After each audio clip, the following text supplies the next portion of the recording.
보실 말씀은 역대하 36장 11절부터 17절까지 말씀입니다.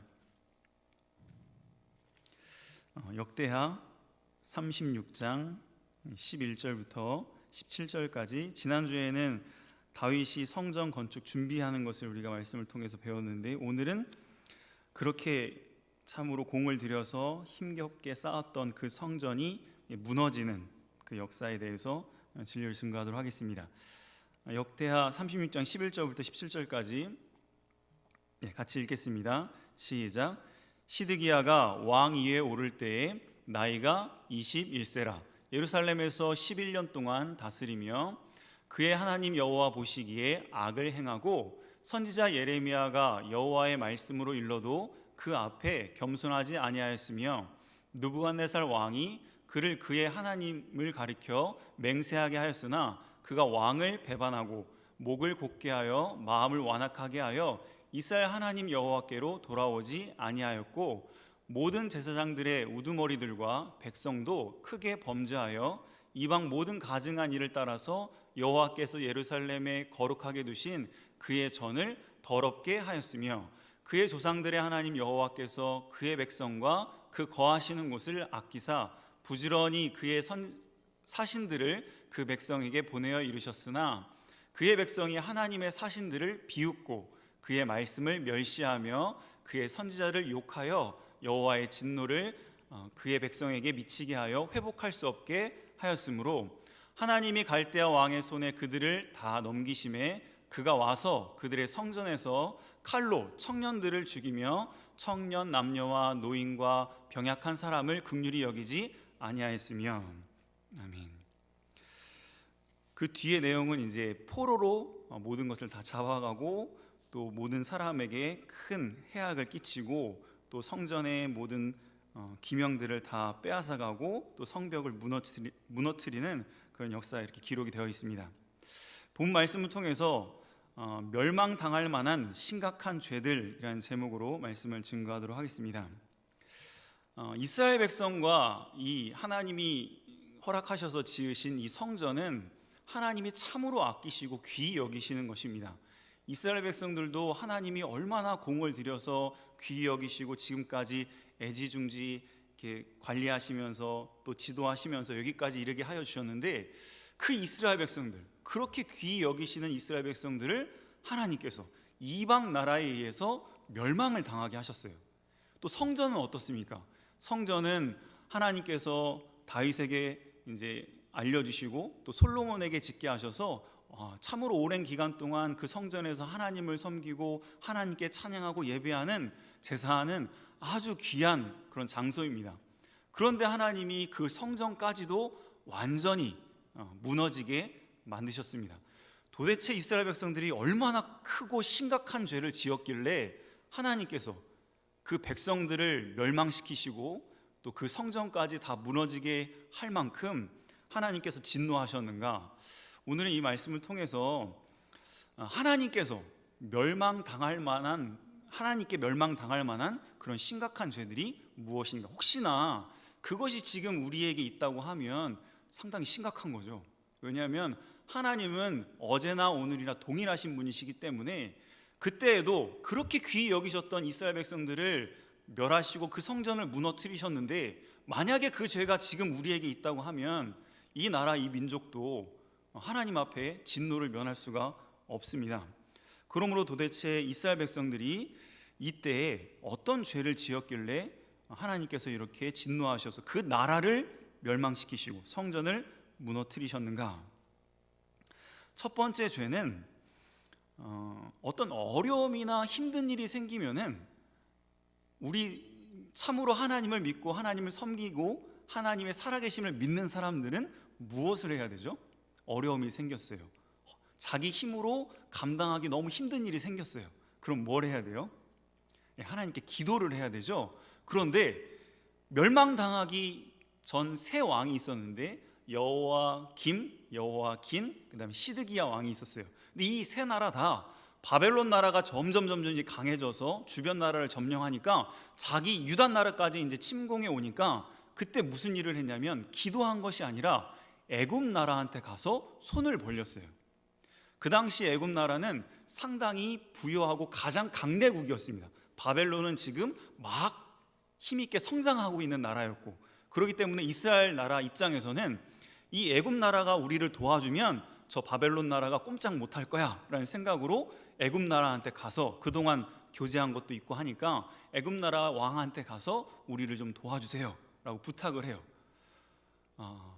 이것이 하나님 앞에 큰 죄악입니다. 왜냐하면 하나님께 나아가서 기도하지 않고 애굽 나라에게 도움을 요청했다는 건 이스라엘 백성들 마음속에는 누가 더 세다는 거예요. 하나님이 세다는 거예요? 아니면 애굽 나라가 더 세다는 거예요? 애굽 나라가 더 세다고 생각하니까 애굽 나라한테 가서 비는 거죠. 하나님이 능력이 무한하시고 하나님께 힘이 있다, 하나님께서 나를 도우실 수 있다라고 믿으면 하나님께 가서 빌 텐데, 백성들에게는 지금 하나님께 대한 믿음이 없었어요. 그 증거가 기도하지 않은 것입니다. 저와 여러분들도 인생을 살아가면서 크고 작은 문제들이 많이 있습니다. 지금도 참 어려움이 많이 있지만 이제 환절기가 돼서 감기에 걸릴 수도 있고 또 어디가 아플 수도 있어요. 그러면 우리가 제일 먼저 뭘 해야 되죠? 네, 하나님께 기도해야 돼요. 아무리 작은 거라도, 뭐 가시에 찔렸더라도, 이게 만약에 파상풍 걸려서 되면 어떻게 해요? 아무리 작은 상처라도 그런 어려움이 있을 때에는 하나님께 가서 기도를 해야 돼요. 그럼 하나님께서 좋은 의사와 좋은 약을 만나게 하셔서 하나님께서 의사와 약을 통해서 우리를 치료해 주시는 거예요. 그러면 의사나 약이 우리를 치료하는 거예요? 아니면 하나님이 우리를 치료해 주시는 거예요? 하나님이 의사와 약을 통해서 우리를 치료하시는 거예요. 그걸 믿고 먼저 하나님 앞에, 하나님, 제가 이렇게 아픈데 좋은 의사와 좋은 약을 만나게 해주셔서 속히 치료받고 하나님께 영광 돌리게 해주세요. 또 하나님 맡겨주신 사명을 잘 감당하게 해주세요 라고 먼저 기도를 하면 하나님께서 착착착 만나게 해주셔서 빨리 치료하고 회복되게 해주십니다. 마찬가지로 여러분들이 지금 학교 생활을 하는데 공부하는 가운데 아무리 내가 공부를 해도 잘 안 되는 과목이 있을 수 있어요. 그러면 그때 누굴 찾아가야 돼요? 그걸 잘 가르쳐주는 선생님을 찾아가야 되나? 아니면 좋은 교과서나 아니면 문제집이 뭔지 물어봐서 그 책을 가지고 공부를 해야 되나?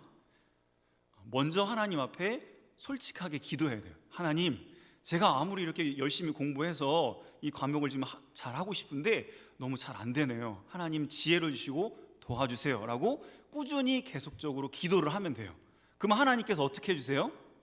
좋은 선생님을 만나게 해주시고 또 좋은 문제집을 만나게 해주셔서 그 과목이 어떻게 보면 성적이 올라갈 수 있도록, 또 그것을 이겨낼 수 있도록 도와주시는 거예요.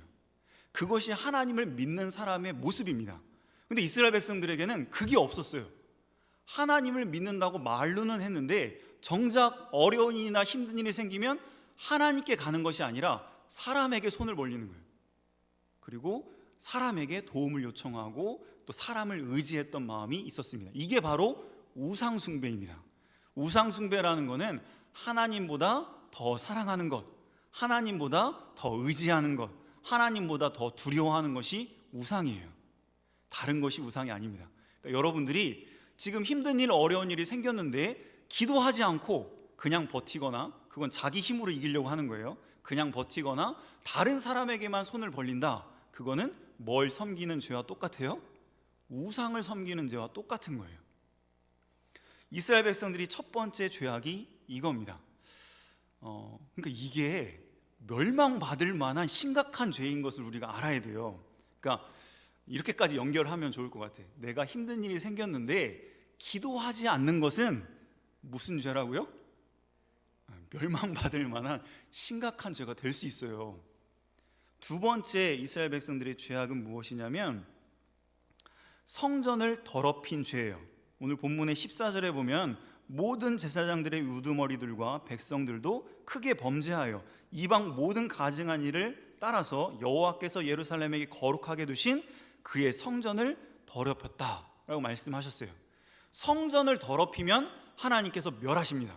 예수님께서도 말씀하셨어요. 성전을 더럽히면 내가 멸하리라 말씀하셨는데, 성전을 더럽히는 죄가 아주 큰 죄예요. 왜냐하면 성전은 누가 계신 곳이에요? 하나님이 계신 곳인데 그 하나님이 계신 성전을 더럽히면 하나님께서 멸하십니다. 그러면 이스라엘 백성들이 하나님의 성전을 어떻게 더럽혔는가? 청소를 안 했을까요? 왜 어떻게 하나님께 성전을 더럽혔냐면 말라기 1장 7절부터 10절까지 말씀 띄워주실래요? 말라기 1장 7절부터 10절에 보면 이스라엘 백성들이 성전을 어떻게 더럽혔는지가 나옵니다. 같이 읽겠습니다. 시작. 너희가 더러운 떡을 나의 제단에 드리고도 말하기를 우리가 어떻게 주를 더럽게 하였나이까 하는도다. 이는 너희가 여호와의 식탁은 경멸히 여길 것이라 말하기 때문이라. 8절. 만군의 여호와가 이르노라. 너희가 눈먼 희생의 제물을 바치는 것이 어찌 악하지 아니하며 저는 것 병든 것을 드리는 것이 어찌 악하지 아니하냐. 이제 그것을 너희 총독에게 드려보라. 그가 너를 기뻐하겠으며 너를 받아주겠느냐. 이렇게 말씀하셨어요. 그리고 10절 같이 읽겠습니다. 시작. 만군의 여호와가 이르노라. 너희가 내 제단 위에 헛되이 불사르지 못하게 하기 위하여 너희 중에 성전 문을 닫을 자가 있었으면 좋겠도다. 내가 너희를 기뻐하지 아니하며 너희가 손으로 드리는 것을 받지도 아니하리라. 하나님께서 느끼실 때 어떻게 하는 것이 성전을 더럽히는 거예요? 재물을 갖고 오긴 갖고 오는데 떡을 하나님께 드리는데 어떤 떡을 드렸어요? 더러운 떡을 드렸다는 거예요. 어떤 떡이 더러운 떡일까? 무성의한 것을 얘기합니다. 성의 없이 그냥 대충. 떡을 만들 때는 뭐로 떡을 만들죠? 쌀이나 이런 걸로 만들잖아요. 그런데 저기 안 좋은 그런 방앗간에서는 똑같이 쌀을 해도 무슨 쌀로 했는지 어떻게 알아요? 정말 햅쌀로 했는지 아니면 오래된 쌀로 했는지 아니면 곰팡이 난 쌀로 했는지 어떻게 알아요? 근데 하나님은 다 알고 계세요. 어떤 쌀로 떡을 만들었는가? 하나님께 드려야 되니까 가장 좋은 것, 가장 귀한 것으로 정성껏 하나님께 떡을 만들어서 드려야 되는데 그게 아니라 귀찮아서 이거 맨날 해야 되나?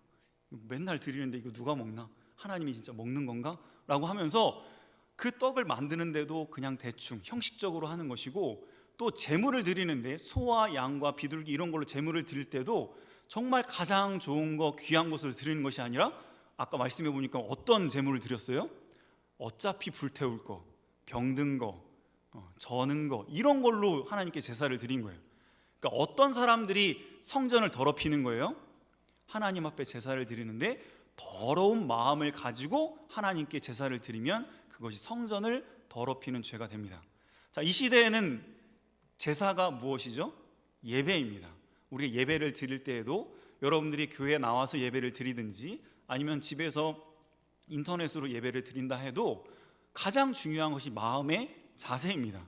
정말 하나님의 예배를 귀히 여기면 아침에 일찍 일어나서 세수하고 또 진짜 교회 가는 것처럼 옷도 딱 제대로 입고 바른 자세로 하나님 앞에 예배를 드릴 텐데, 그런 마음이 없으면은 대충 그냥 형식적으로 그냥 유튜브 이렇게 켜놓고 누워서 그렇게 하면은 하나님이 정말 그 제사는 오늘 본문의 말씀처럼 성전을 더럽히는 심각한 죄가 될 수 있어요. 하나님은 우리 마음을 다 아시기 때문에 어떤 마음의 자세로 예배하는가? 그러므로 저와 여러분들이 이 시대에 이 나라와 민족을 지키고 가정을 지키기 위해서는 이 예배드리는 모습에서부터 하나님께서 받으실 만한 깨끗하고 정결한 예배를 드릴 수 있는 우리 모든 믿음의 학생들 다 되어야 하겠습니다.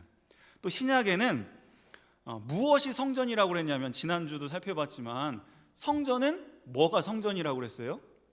우리의 몸, 마음이 성전이에요. 그렇기 때문에 하나님을 우리 마음에 모시고 살기 때문에 우리 마음을 더럽게 하는 것이 성전을 더럽히는 거예요. 우리 마음을 뭐로 더럽힐 수 있을까?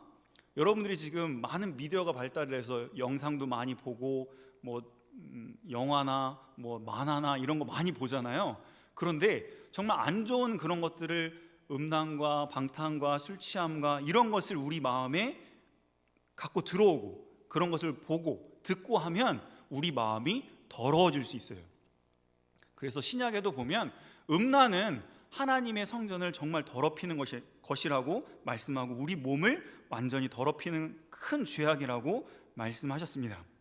왜 우리가 술 먹으면 안 되고, 왜 우리가 담배 피면 안 되고, 왜 우리가 마약 같은 그런 악한 것들을 하면 안 되죠? 우리 몸은 뭐예요? 하나님이 계신 성전이기 때문이에요.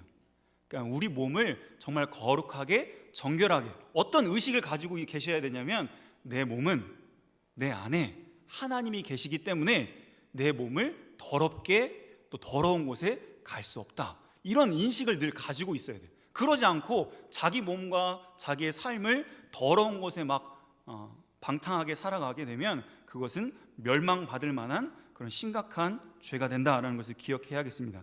고린도전서 3장 17절 같이 읽겠습니다. 고린도전서 3장 17절 시작. 누구든지 하나님의 성전을 더럽히면 하나님이 그 사람을 멸하시리라. 하나님의 성전은 거룩하니 너희도 그러하니라. 그러니까 저와 여러분들이 다 뭐라는 거예요?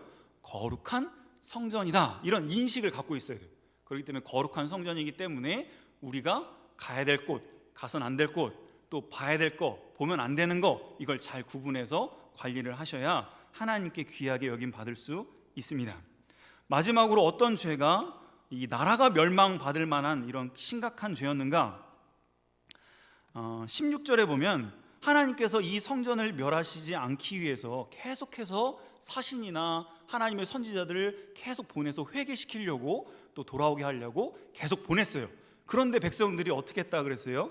16절에 보니까 그의 백성이 하나님의 사신들을 비웃고 그의 말씀을 멸시하고 그의 선지자를 욕했다라고 말씀하고 있어요.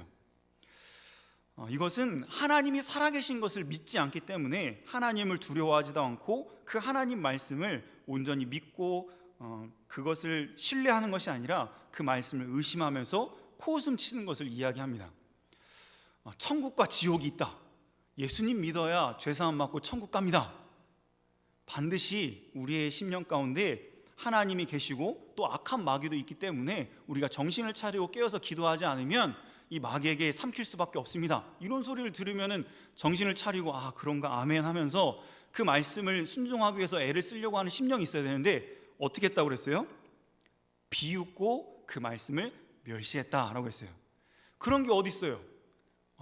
있으면 한번 증거를 갖고 와보세요 라고 하면서 희롱하면서 조롱하면서 멸시하는 그런 모습이 백성들에게 있었고, 이게 마지막 가장 심각한 죄입니다. 그런데 지금 이 시대를 보세요. 이 시대의 모습이 이런 시대의 모습으로 거의 지금 많이 가고 있어요. 교회를 비난하고 조롱하는 거에 사람들이 두려워하지 않아요. 하나님을 안 무서워하니까 그런 거예요. 하나님이 살아계신 것을 믿고 하나님을 두려워할 줄 안다면 어떻게 교회에 대해서 그렇게 서슴없이 막 그런 비속어를 써가면서 욕을 할 수가 있겠어요?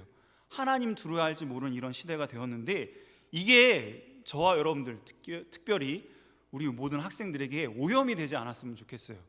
여러분들은 지금 약간 백지처럼 이렇게 하얀 마음을 갖고 있거든요. 그렇기 때문에 친구들이 말하는 거, 어른들이 말하는 거, 뉴스에서 말하는 것이 나도 모르게 이렇게 젖어 들어갈 수 있어요. 그런데 거기에서 정신을 차려서 내가 저 사람들의 말에 현혹되면 안 된다라고 생각을 하고 하나님을 두려워할 줄 알고 하나님 말씀 앞에 우리가 하나님을 존경하고 하나님을 귀히 여기고 하나님 말씀을 귀히 여기는 심령이 되어야 하나님께 인정받고 귀하게 여김을 받는데, 이렇게 이스라엘 백성들처럼 마지막 때의 모습처럼 하나님이 보내신 선지자들을 비웃고 그 말씀을 멸시하고 선지자를 욕하면 하나님께서 진노하셔서 회복할 수 없게 되었다라고 말씀하셨어요. 이제 희망이나 가망이 없어졌다라는 뜻이에요. 하나님 말씀을 귀히 여기고 그 말씀을 들으려고 하고 하면 그래도 희망은 있는 거예요. 여러분들이 부모님의 잔소리를 듣고 어느 정도 그래도 부모님의 말을 들을 때는 희망이 있는데, 이제는 아예 귀를 닫아서 부모님을 떠나는 순간은 이제는 희망이 없어지는 것처럼 이스라엘 백성들이 이렇게 하나님을 온전히 떠나서 하나님 말씀을 아예 귀를 닫고 말씀을 무시하는 이런 시대가 되어버렸습니다. 그 역대기하 25장 16절에 보면 이런 모습을 보고 선지자가 그 여로보암에게 경고하기를 하나님이 이제 당신을 버리시기로 작정한 줄을 내가 알았습니다 라고 말을 해요. 하나님 말씀을 무시하고 하나님 말씀을 이렇게 비웃고 하는 걸 보니까 하나님께서 이제 멸하시기로 작정하셨구나라는 것을 느낄 수 있는 선지자들은. 여러분들이 어떤 어려움이나 힘든 일이 생겼을 때 기도하는 모습을 보면 저 사람은 하나님이 다시 회복시켜 주시겠구나 라고 알 수 있어요. 그런데 아무리 하나님 앞에 하나님께 나와서 기도하세요, 또 예배를 드려야 됩니다, 하나님께 돌아오세요 라고 얘기를 해도 전혀 귀뚱으로 듣고 듣지도 않고 멸시하면서 무시하면서 나아가면 저 사람은 하나님께서 멸하시기로 작정하셨구나 라고 알 수가 있어요. 이 시대에도 여러분들이 아무리 시대의 흐름은 이렇게 가지만 지난번에 한번 배웠었죠. 요시야 같은 사람이 반드시 있어요. 그리고 이후에도 하나님께서는 이렇게 짙은 어둠 가운데서 상당히 영롱한 빛을 이렇게 비춰주시는 것처럼 아무리 어두운 멸망의 시대 가운데서도 하나님은 반드시 희망의 메시지를 주고 그런 일꾼들, 부흥을 일으킬 수 있는 인재들을 하나님이 기르십니다. 그러니까 여러분들이 이걸 꼭 기억하시고 이 말씀을 계속 묵상하시면서 혹시나 나에게는 이런 죄가 있진 않는가, 혹시나 내가 이런 죄에 빠지진 않았는가 돌아보고 회개하고 바로 서기 위해서 애를 쓰면 하나님께서는 그 중심을 보시고 그 사람을 통해서 다음 때의 부흥운동을 반드시 일으키십니다. 하나님은 여러분들 한번 이 역사를 쭉 보세요. 항상 반복이에요. 반복. 이것은 시대의 흐름 가운데 항상 있는 그런 모습입니다. 그렇기 때문에 저와 여러분들은 이제 다음을 준비해야 되는 거예요. 항상 우리는 다음을 준비해야 돼. 이런 일이 있기 전에는 이런 일이 있을 것을 미리 준비했어야 되고 지금은 이 일이 생겼어요. 그렇기 때문에 다음을 또 준비해야 돼요. 다음은 어떤 일을 준비해야 되죠? 하나님이 반드시 한국 땅에 부흥운동을 일으키실 거예요. 반드시. 이거는 흐름이에요. 근데 그때를 우리가 준비해야 됩니다. 어떻게 준비해요? 회개하는 자. 하나님은 반드시 시대마다 자신의 죄를 깨닫고 회개하는 자를 통해서 일을 하셨어요. 그러니까 앞으로도 똑같이 하실 거예요. 지금 이때에 정말 내 죄를 깨닫고 회개하는 그 사람이 있다고 하면 하나님은 그 사람을 귀히 여기셔서 그 사람을 통해서 반드시 부흥의 때를 선도하시고 인도하실 것입니다. 그러니까 저 여러분들이 이 시대에 이스라엘 백성들이 마지막 멸망하는 이 모습을 통해서 혹시나 나에게는 이런 죄가 있지 않는가. 어떤 죄가 있다고 그랬죠? 3가지 죄. 힘든 일이 있었는데 뭘 하지 않았어요? 기도하지 않은 죄. 또 뭘 더럽힌 죄요? 성전을 더럽힌 죄. 성전을 더럽힌 죄는 2가지가 있다고 그랬죠? 어떻게 하는 거예요? 하나님 앞에 예배를 드리는데 어떤 마음으로 예배를 드리는 거? 더러운 마음으로 예배를 드리는 거. 또 자기 몸을 더럽게 하는 것. 이것이 성전을 더럽히는 것이고 마지막 큰 죄악은 누구를 비웃고 무시했어요? 하나님이 보내신 선지자들을 비웃고 무시했어요. 이 시대에도 저와 여러분들이 정신을 차리고 깨어서 하나님의 말씀을 귀히 여기고 또 목사님을 통해서 또 주의 종들을 통해서 증거되는 그 하나님 말씀을 귀히 여기셔서 그 말씀 듣는 것을 사모하시고 그 말씀을 자꾸 생각하고 이렇게 해야 되겠다라고 결심하면서 나아가면 하나님께서 반드시 그런 믿음의 사람들을 통해서 다음에 어떤 때를 그 사람을 통해서 하신다고요? 반드시 부흥은 일어납니다. 이런 어둠이 있으면 반드시 하나님께서는 이 한국 민족의 한국의 땅에 많은 믿음의 선진들의 피와 땀과 수고가 있었기 때문에 반드시 부흥의 때를 일으키실 거예요. 우리 송탄복교회 중고등부 모든 학생들이 믿음으로 아름답게 잘 자라나서 그때 귀하게 쓰임 받을 수 있는 모든 중고등부 학생들, 선생님들 다 되기를 주의 이름으로 축원합니다. 이 말씀 기억하면서 같이 잠깐 기도드리겠습니다. 하나님 아버지, 하나님이 이스라엘 백성들을 얼마나 사랑하셨는지요. 많은 민족들 가운데 선택하여 주시고 늘 인도해 주시고 마치 아버지가 그 자식을 품에 안아서 인도하는 것처럼 이스라엘 백성들을 애굽 땅에서 건져내셔서 가나안 땅에서도 많은 어려움과 고난 가운데서도 지켜주시고 보호해 주시고 그들이 기도하면 그 기도를 들어주셔서 그들을 인도하여 주셨는데 그렇게 사랑했던 이스라엘 민족들도 하나님 앞에 이런 죄악을 범하니 하나님께서 이렇게 이방 나라를 몽둥이로 사용하셔서 멸하셨는데 저희들에게도 혹시나 이런 죄가 있지 않은지 저희의 심령을 돌아볼 수 있는 우리 모든 믿음의 학생들 다 될 수 있도록 은혜를 베풀어 주시옵소서. 우리가 힘든 일, 어려운 일이 있었을 때 과연 내가 가장 먼저 하나님께 나아가서 기도했는지, 하나님께 도움을 요청하고 하나님이 도와주시지 않으면 될 수 없다는 것을 생각하고 하나님이 도와주실 때까지 기도했는지 돌아볼 수 있도록 은혜를 베풀어 주시옵소서. 더 이상 사람이나 세상의 힘과 권력을 의지하지 않게 하여 주시고 우리를 온전히 치료하시고 회복시키시고 복을 내리실 하나님을 바라보며 기도하는 기도의 학생들 다 될 수 있도록 은혜를 베풀어 주시옵소서. 성전을 더럽히는 자는 멸하시지만 성전을 깨끗하게 하는 자는 하나님께서 얼마나 귀히 여기실지 저희가 바라봅니다. 우리 모든 믿음의 학생들이 내 몸은 하나님이 세우신 거룩한 성전이다 라는 것을 기억하고 우리 몸을 늘 잘 관리하여 하나님을 모시고 살 만한 그런 깨끗한 그릇들을 잘 준비하는 우리 학생들 다 되게 하여 주시고 하나님 말씀을 귀히 여기셔서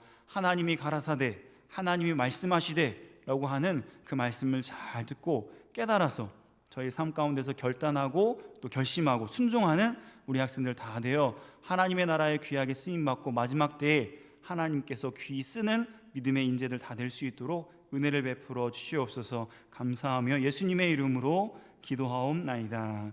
아멘.